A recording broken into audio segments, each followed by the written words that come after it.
திருவண்ணாமலைக்கு போனோம்னா கையில காசு இல்லாம திருவண்ணாமலைக்கு போக முடியாது.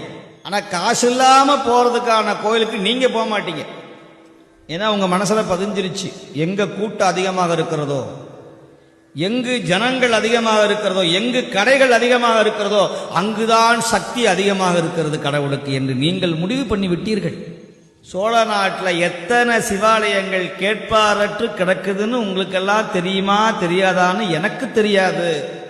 ஆனால் எனக்கு தெரியும், எத்தனையோ பாடல் பெற்ற தலங்கள், வெறும் ஆடு மாடுகள் மட்டுமே வழிபடக்கூடிய இடங்கள், ஜந்துக்கள் வழிபடக்கூடிய சிவாலயங்கள், முருகன் மட்டுமே அமைதியாக தன்னந்தனியாக நிற்கிற ஆலயங்கள் எத்தனையோ உண்டு, அம்பிகை முதற்கொண்டு.